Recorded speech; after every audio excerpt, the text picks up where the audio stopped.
agradecer esencialmente a la presidenta de la Junta Departamental de Concepción, Mirta, y en Mirta a los demás miembros, Soar, Dominga, y todos los compañeros, Hilda, todos los compañeros, Enrique Páez, gracias por estar, Matar.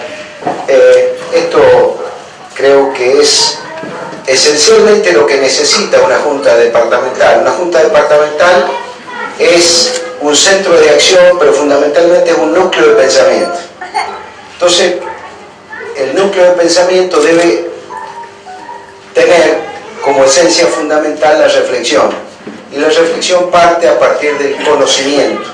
No podemos discutir lo que no conocemos, no podemos amar lo que no conocemos. De manera que yo les agradezco a la juventud que me pidieron un desafío, porque en realidad estaba complicado, pero me gustó la idea.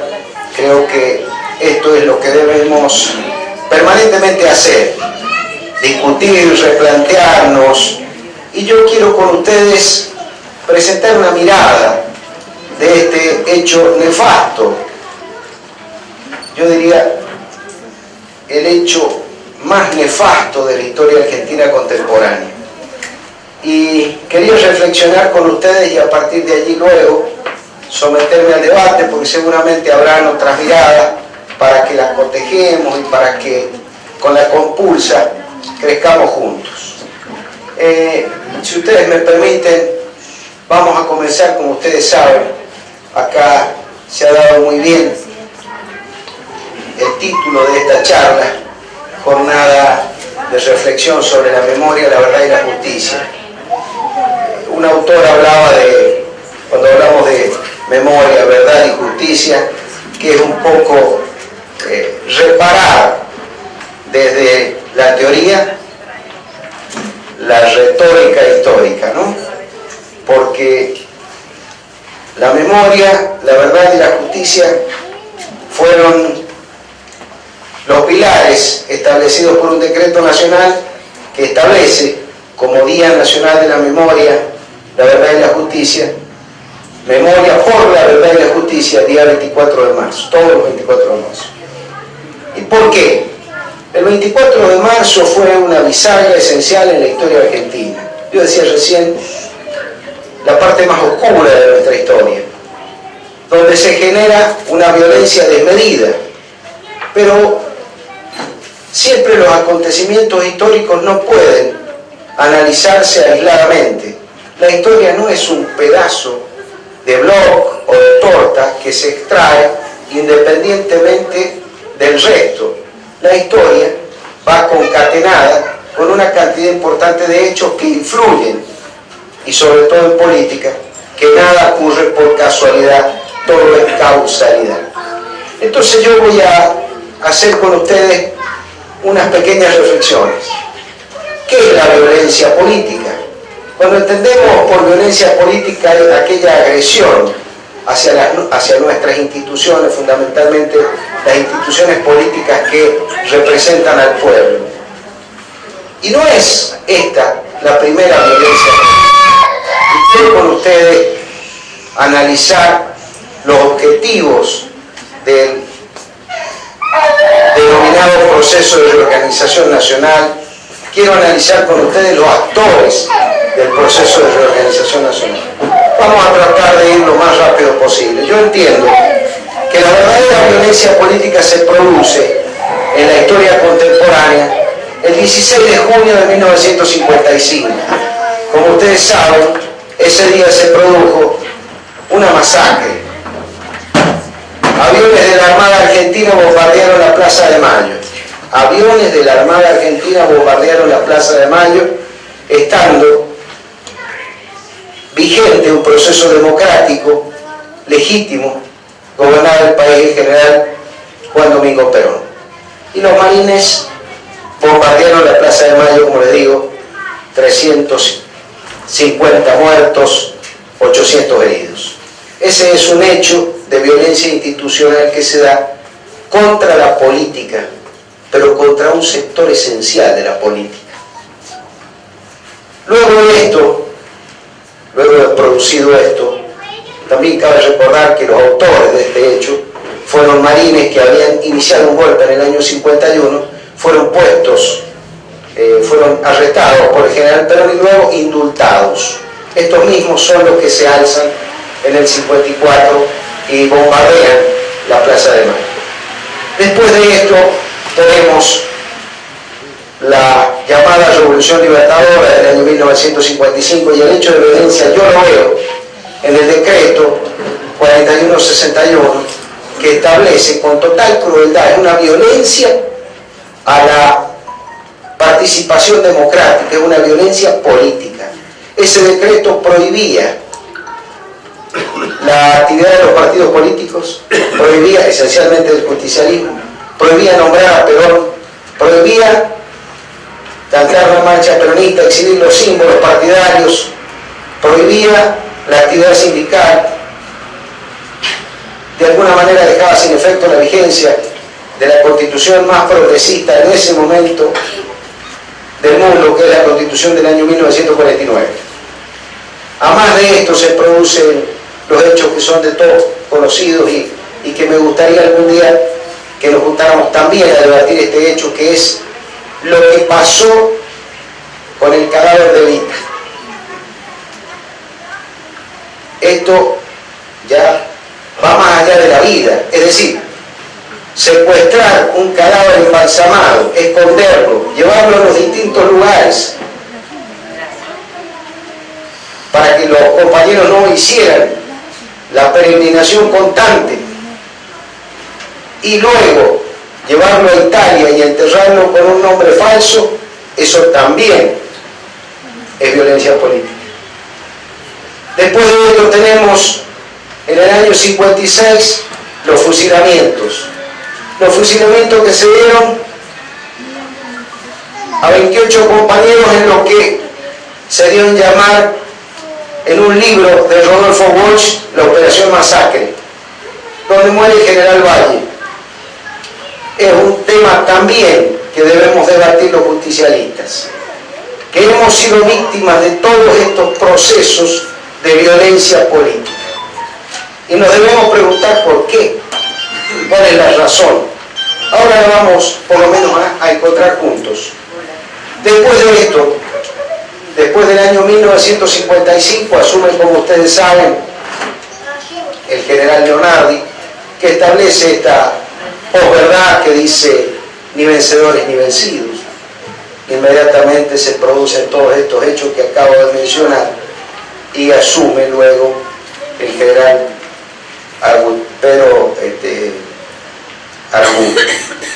Pedro Eugenio Aramburu. Después de esto, creo, para hacer una síntesis en la historia, no ha habido ningún proceso democrático legítimo hasta el año 1973. Ustedes me dirán, no, está Frondizi. No, luego de Frondizi está Ilia. Miren, el doctor Frondizi lo podemos respetar mucho, al doctor Ilia podemos decir que era un viejo bueno, pero ambos fueron cómplices de la dictadura militar porque avalaron un proceso democrático y legítimo, porque el peronismo estaba proscripto y el general Perón tenía la prohibición de venir al país. Así que cuando le digan a ustedes que don Arturo Ilia fue un pacificador, yo le diría que no, porque no fue capaz, como sí lo hizo Hipólito Yrigoyen, de decir, desde el radicalismo digo, yo no voy a participar de unas elecciones que son rengas, unas elecciones que no son legítimas, porque no están todos los actores. La democracia es democracia cuando todo aquel que quiere participar lo puede hacer libremente. Esa es la democracia. Entonces esos dos gobiernos no fueron democráticos. Y ahora sí, sabemos el 23 de septiembre del año 1973, asume el general Perón después de 49 días de asunción del compañero Cámpora, junto con su vicepresidente Solano Lima. Hechos que también podemos discutir en algún momento. Y aquí se produce, al poco tiempo, el 1 de julio de 1974, la muerte del general Perón. Fue anunciado por su esposa con palabras bastante ajustadas a la realidad. Dijo: ha dejado de existir el apóstol de la paz y la no violencia. Creo que son palabras acertadas, porque en más de una oportunidad el general Perón tuvo la posibilidad de enfrentar a aquellos grupos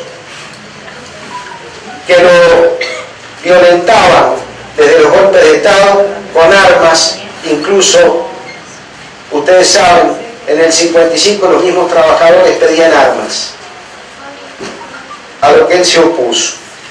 Entonces, y acá me voy a detener un poquito, porque se produce el 24 de marzo de 1976 un golpe de Estado. Y ese golpe de Estado, ¿en qué estaba basado? ¿Por qué? ¿Por qué se quiebra la línea institucional, se la derroca a la presidenta legítima y asume por primera vez una junta militar donde se distribuyen absolutamente los poderes?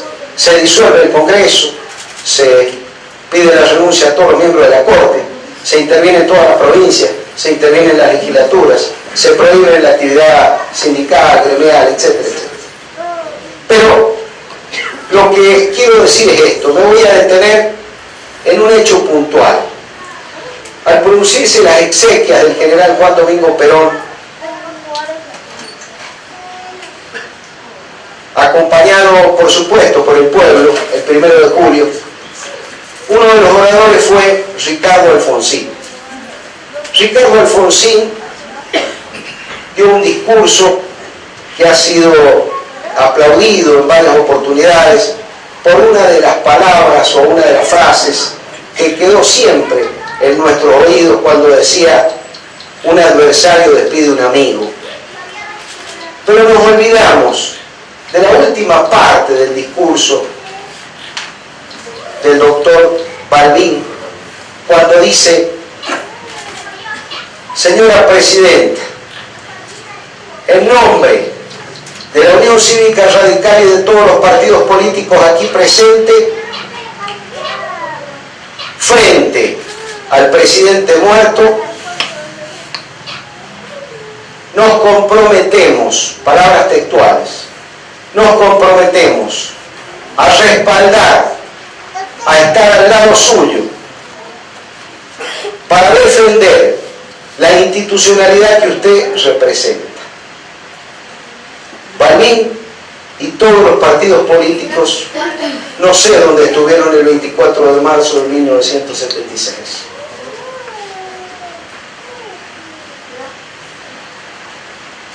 Pero sin duda no cumplieron su palabra, o simplemente fue un gesto simulado. Entonces, es cierto que había una crisis política de conducción. ¿Cómo no va a haber una crisis política de conducción cuando el vacío que generaba la presencia de un estadista que conducía un movimiento político heterogéneo de características infernales, es decir, un movimiento político, movimiento porque representaba los distintos sectores sociales, pero a su vez con tendencias ideológicas bastante particulares que él mismo las conducía? Ahí se produce una crisis, pero también había problemas económicos, había una latente crisis económica. Todo esto es esgrimido por un sector de los empresarios, de la Iglesia Católica, del periodismo, para apuntalar el objetivo que decía tener las Fuerzas Armadas, que era derrotar, palabras textuales del general Videla: vamos a derrotar a la subversión hasta su exterminio. A partir de allí comienza un plan siniestro. Los militares pocos se preocuparon por la actividad económica que se la dejaron a los liberales, caso concreto José Alfredo Martínez de Oz, que fue el ministro de Economía de Jorge Rafael Videla. Y Jorge Rafael Videla comenzaron a trabajar con un plan siniestro, esto que decía destruir a la subversión hasta su aniquilamiento. Bueno, en ese momento la subversión estaba compuesta, o a lo que ellos llamaban a la subversión, estaba compuesta por Montoneros, que tenía aproximadamente 1000 activistas en territorio, y aproximadamente en todo el país cerca de 5000 que se dedicaban a otras tareas, no a las tareas de choque que le llamaban, el ERP, la FARC, que eran grupos minúsculos, grupos menores. Es decir, no tenían un gran poder de acción para contraponerse a la acción del terrorismo de Estado. Y acá, el terrorismo de Estado utiliza una metodología muy especial, nunca vista en nuestro país. ¿Y de dónde la sacan? Ellos la sacan de Francia. Francia tiene un conflicto después de la Segunda Guerra Mundial con Argelia. Argelia dependía de Francia, y luego de la Segunda Guerra Mundial, en virtud de la actividad que desarrolla Argelia, deciden los argelinos independizarse de Francia. Entonces se arma una serie de estrategias para contrarrestar las actividades revolucionarias de lo que se llamaba el Frente de Liberación Nacional de Argelia. Quien elabora toda la estrategia es Paul Aussaes. Este hombre es muy simpático, porque cuando a todos los funcionarios franceses los quieren juzgar por estas actividades ilegales que hacen, que son las que ponen los militares argentinos acá, todos se negaban. Si habían secuestrado, decían que no. Si habían matado, decían que no. En cambio, este hombre no solamente lo declara, sino que escribe un libro. Escribe un libro. Ese libro se llama Servicios Secretos. Lo publica. Este hombre fue luego contratado por Estados Unidos y por otros países para controlar distintas actividades terroristas. Y su mejor alumno era Alcides López Aufrán, un militar argentino que había estado residiendo en Francia y recibiendo todas estas lecciones, que después las traslada acá. Macera también estuvo con miembros de la Armada. ¿Y en qué consistía la estrategia de estos servicios secretos? Consistía en primera medida en identificar los objetivos, que eran aquellos subversivos, detenerlos, secuestrarlos, torturarlos, sacarles información y a partir de allí matarlos, pero esencialmente hacerlos desaparecer. Porque ellos decían que si quedaban los cuerpos eran la prueba del delito. Había que hacerlos desaparecer. Esa era la teoría en síntesis. Y decían que de esta forma, cargando con el terror, no solamente se obtenía la razón del pueblo, sino también se obtenía el corazón. Porque de lo que se trataba era de limpiar la nación de lacra. Testimonio que también le escuchamos a algunos militares argentinos. Entonces, las Fuerzas Armadas inauguran este proceso complejo y comienzan ya sobre finales del 76 la guerrilla nuestra, o sea, subversiva, que pretendía reinstaurar el régimen peronista, estaba herida de muerte. Quedaban pequeños focos, pero ya había sido derrotada. Es decir, se hicieron actividades de inteligencia simplemente para castrar una generación de hombres y mujeres que estaban insertas en el pensamiento nacional Y eso es lo que de alguna manera produce en el país un vacío que lo vamos a notar o no notamos en estos momentos si miramos quién nos está gobernando.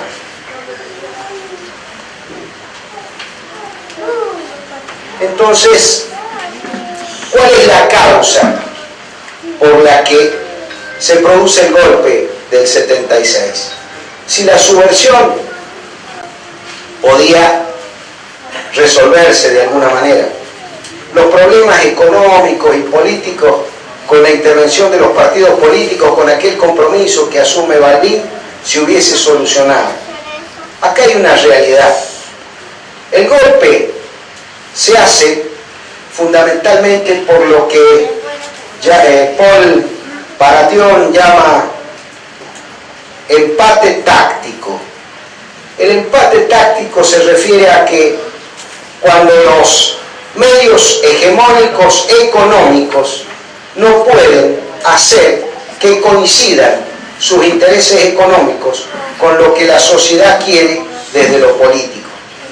Entonces ahí no se da el empate técnico. Entonces estos grupos económicos necesitan de alguien que les tome el poder y les dé el manejo de la economía, como pasa con los militares. En definitiva, ¿y por qué estos grupos querían derrocar el régimen peronista? Sencillamente por cuestiones puntuales. Si analizamos, repasamos un poco la historia en ese momento, el Producto Bruto Interno de los trabajadores era el 49,5%, uno de los más altos de la historia. La actividad sindical defendiendo los intereses de los trabajadores estaba a pleno. Se había sancionado unos meses antes la ley de contrato de trabajo, que establecía el trabajo como un valor esencial de la sociedad y obligaba a los empresarios a pagar lo que corresponde, con controles específicos.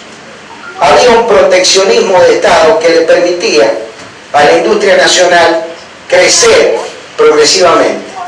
Y había, por supuesto, altos aranceles a las exportaciones agropecuarias que poca actividad le presentaban al país. Todo esto era un escenario negativo desde lo económico para los empresarios, los industriales, el periodismo y un sector de la iglesia. Entonces plasman, concretan este golpe de Estado. ¿Y cómo probamos eso? ¿Cómo probamos que los empresarios también estuvieron o fueron cómplices de este nefasto hecho? Muy sencillamente, hay casos judiciales con condenas concretas. Caso concreto, Asindar,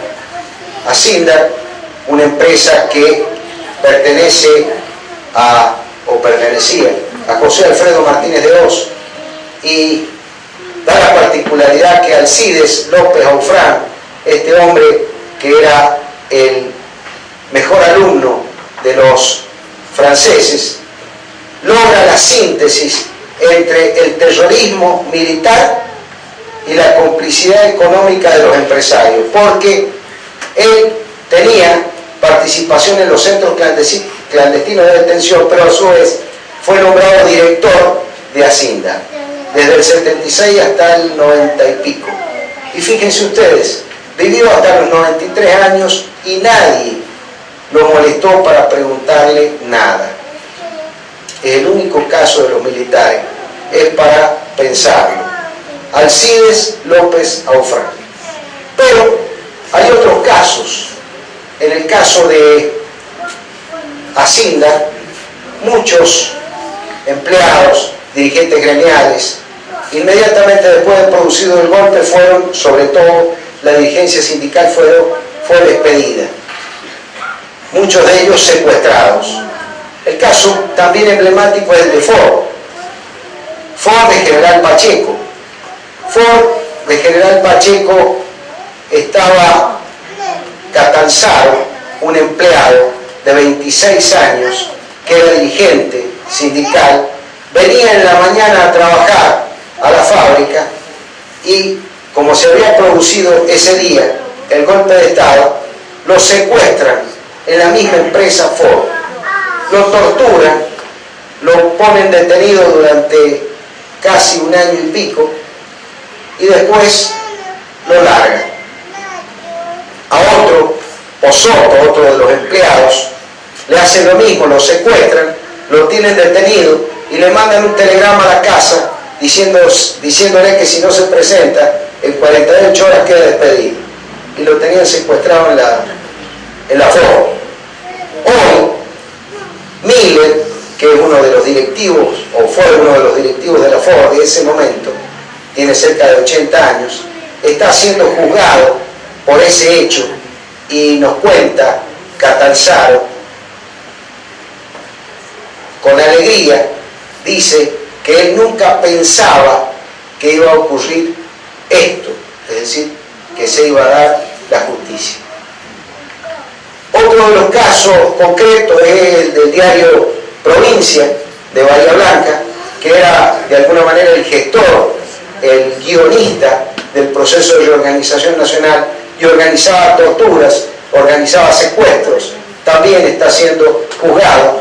El director se llama Mazoto. En definitiva, la participación de estos grupos económicos, empresarios, está probada en la justicia. Y hay un caso emblemático. El caso emblemático es Ledesma, en Jujuy. Ledesma, en Jujuy, se producían cortes de luz en toda la ciudad. La gente no sabía qué pasaba. Y venían camionetas con militares y policías, se bajaban, iban a una casa determinada y se llevaban a distintos dirigentes, la mayoría eran dirigentes sindicales que trabajaban en Ledesma. Fueron 400 las personas de ese pueblo que se llevaron. La mayoría desapareció. Y una de las testigos, esposa y madre de 2 personas que se llevaron, informa a la justicia que venían en camionetas de la empresa Ledesma a buscar a las personas, y los choferes eran choferes de la empresa Ledesma. Hoy Blaquier estuvo hace tiempo fugado y hoy está dando explicaciones de estos hechos. Esto da cuenta de la participación empresaria en el proceso de reorganización nacional, y que no era simplemente una cuestión que tiene que ver con la subversión.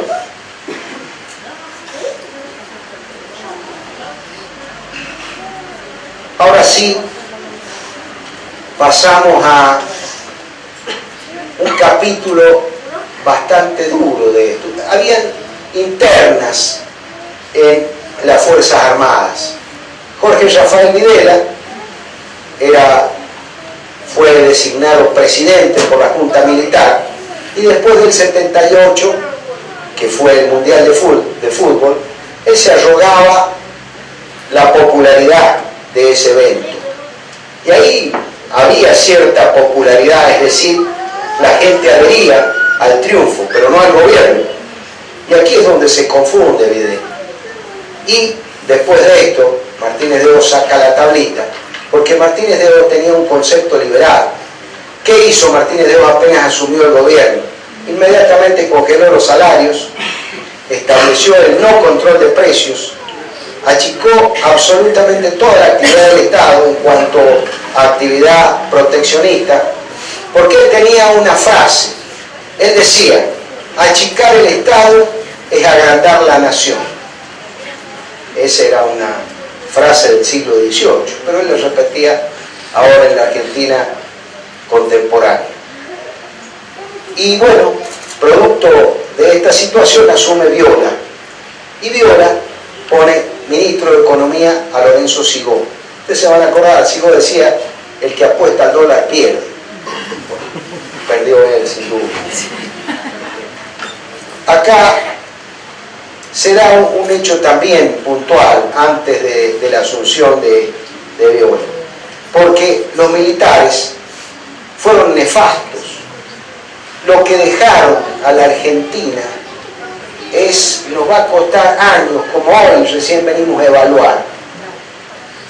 Ellos generaron el conflicto con nuestros hermanos chilenos por el canal del Beagle y las dos islas.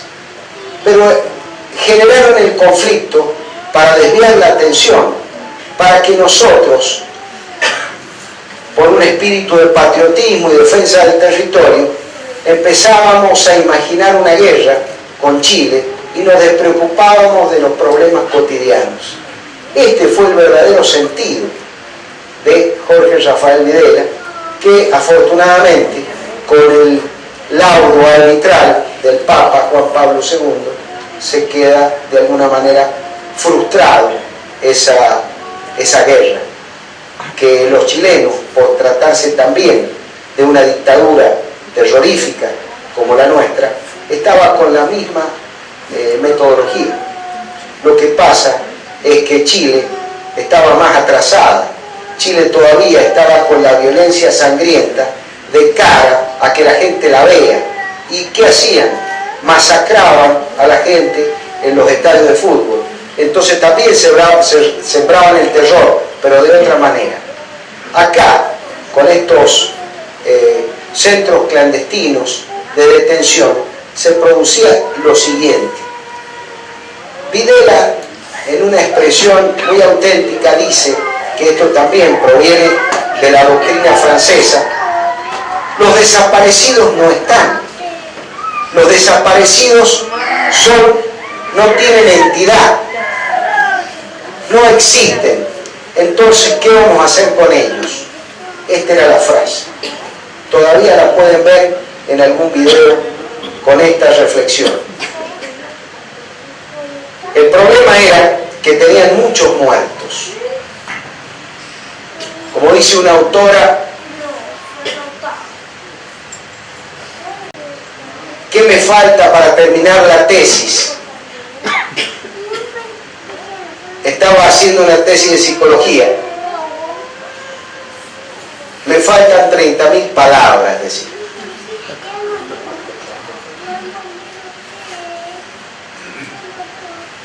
Entonces, una vez que estas personas eran secuestradas, eran torturadas, daban nombres, esos nombres servían para detener, secuestrar y torturar, y así sucesivamente.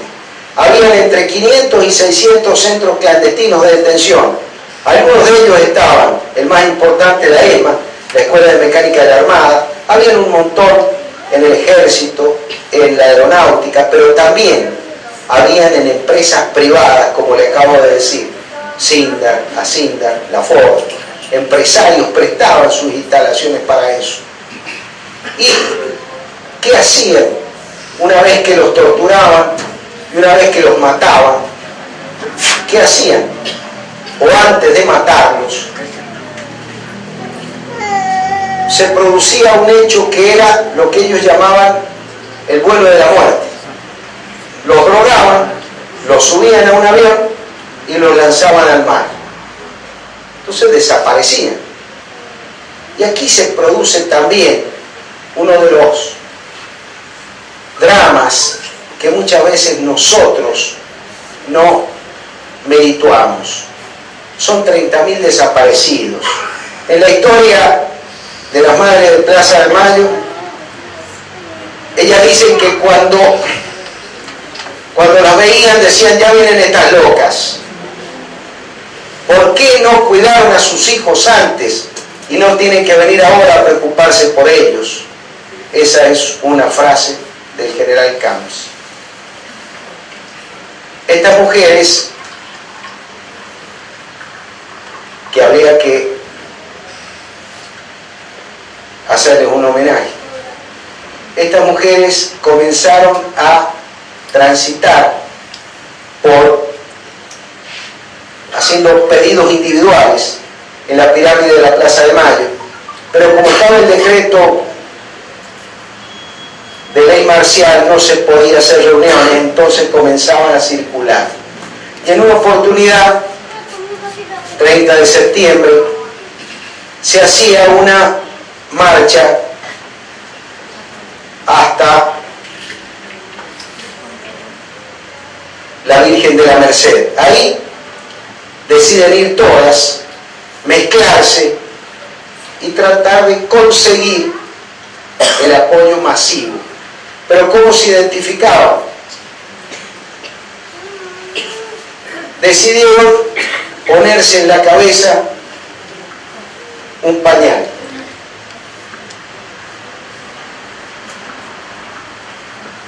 A partir de allí quedó institucionalizado.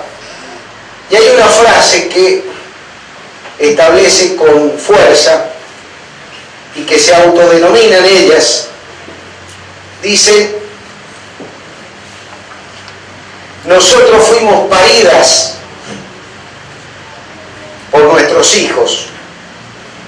Esa figura muy fuerte realmente emociona. Pero además de esto,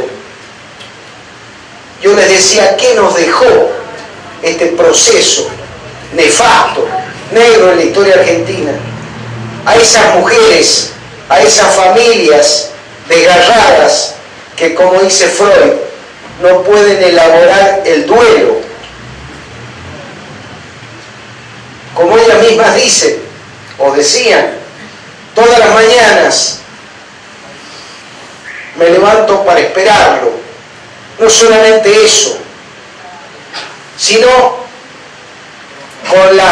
comerciaron con aquellas que estaban embarazadas, le quitaron los niños. O sea que además de esto, lo desnombraron, quebraron la raíz del árbol genealógico y convirtieron a esa persona también en una persona inhibida y que difícilmente pueda realizarse, porque el niño, las madres lo saben, intuyen la maternidad.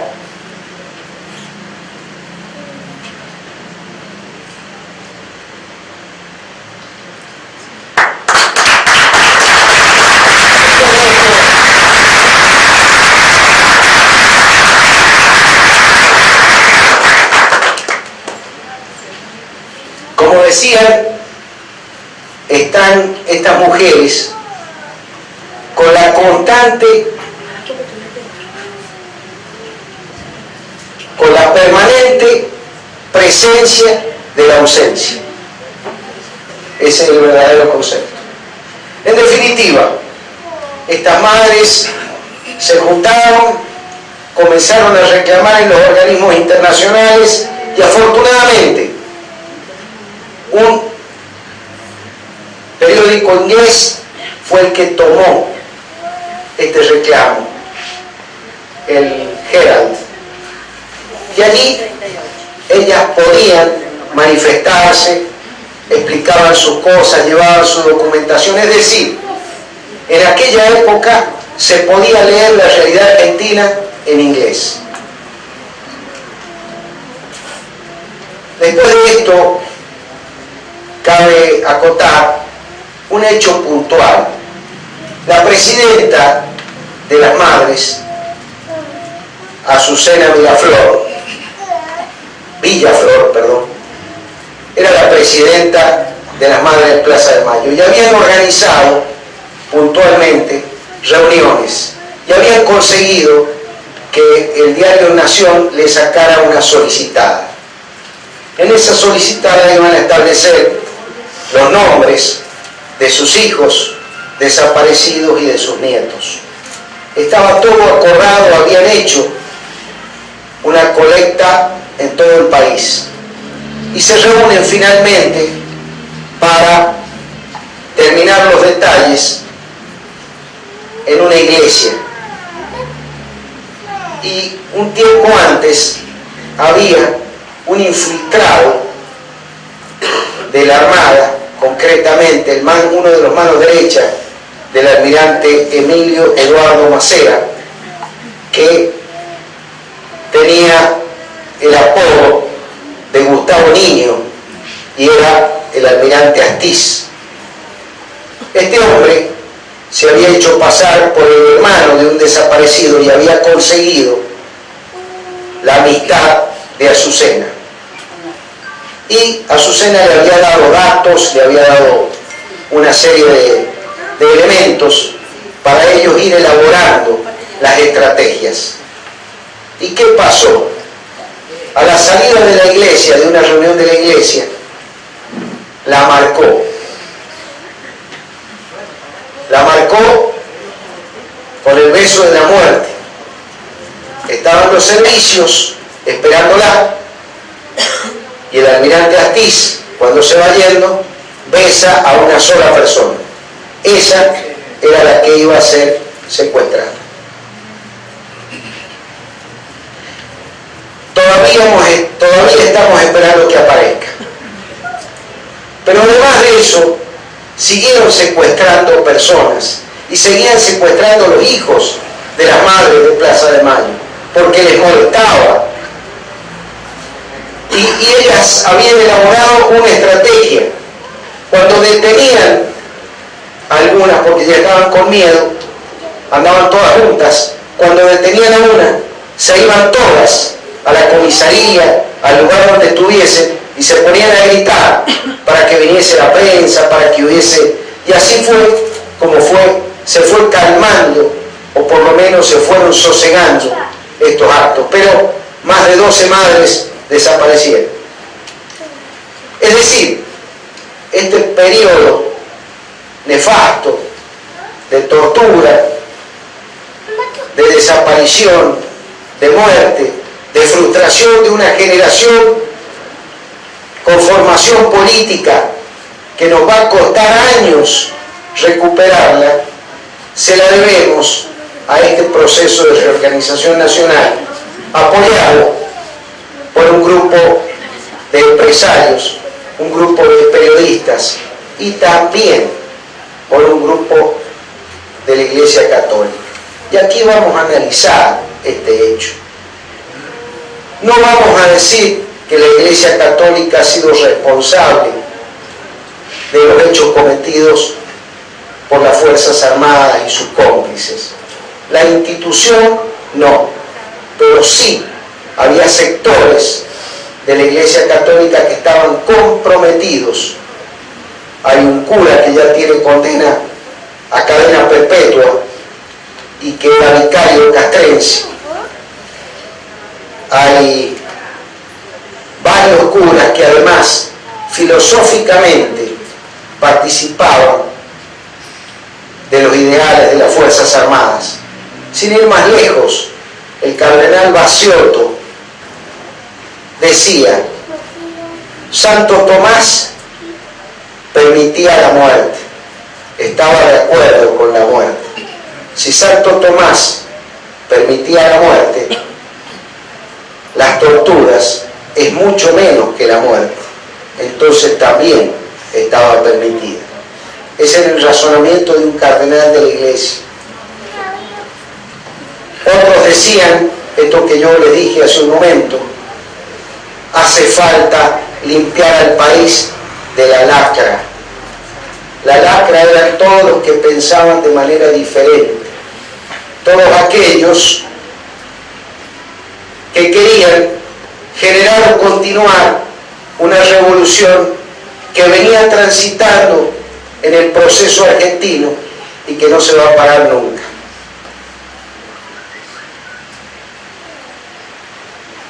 Pero así como en la Iglesia estaban estos personajes, hay una anécdota también muy interesante del cardenal Pironio. Cardenal Pironio era obispo de Mar del Plata y había convocado un cónclave de obispos, y en ese cónclave de obispos comenzó a decir: miren, nosotros desde la Iglesia no nos podemos hacer los distraídos. Todos recibimos cartas, recibimos personas que nos vienen a decir que familiares han desaparecido, que ellos creen que se han muerto, y no hacemos nada. Mientras el cardenal Pironio hablaba frente a todos los obispos, Uno de ellos, casualmente de San Juan, de apellido Sancierra, comenzó a golpear el vaso para que se callara. Y así siguieron todos los obispos golpeando los vasos y se tuvo que callar inmediatamente. Pironio comunicó esto a la Santa Sede y pidió el traslado. Hay curas como Ponce de León, como Angelelli, que verdaderamente se jugaron, por ejemplo, por nombrar algo de Angelelli. Angelelli fue obispo en La Rioja y su lema era: hay que estar con un oído en Dios, pero con el otro oído en el pueblo. Esta era la forma de acercar la doctrina cristiana al pueblo. Monseñor Angelelli había comenzado una obra muy interesante. Había conseguido en La Rioja la organización sindical de las empleadas domésticas, por ejemplo. Había conseguido que los obreros mineros se agruparan también para reclamar por sus derechos. Esto molestaba. Tan es así que el obispo Bergoglio, en una misa que dio antes de ser papa, dijo que al cardenal Angelelli le tiraban piedras cuando daba misa y consiguieron derramar la sangre que servirá para todos nosotros. En definitiva, dentro de la Iglesia hubieron dos caminos: el camino de la represión, el camino de la violencia, el camino de la muerte, y por otro lado el camino de la vida y de la protección de los derechos de los más débiles. Yo creo, para terminar, que hace falta una reflexión, y esta simple reflexión es seguir con este debate, conocerlo en profundidad, para que esencialmente nunca más vuelva a ocurrir. Pero, además de esto, creo indispensable rendir un homenaje a aquellos que estuvieron en una resistencia, jugándose la vida en cada acto. Las madres de Plaza de Mayo fueron algunas, obreros y sindicalistas fueron otros, que tuvieron el coraje de parar en momentos difíciles. Hubo abogados que se animaron a interponer recursos de habeas corpus. Hubo jueces que tuvieron la valentía de renunciar para no poner en vigencia el proceso de reorganización nacional. Muchas gracias.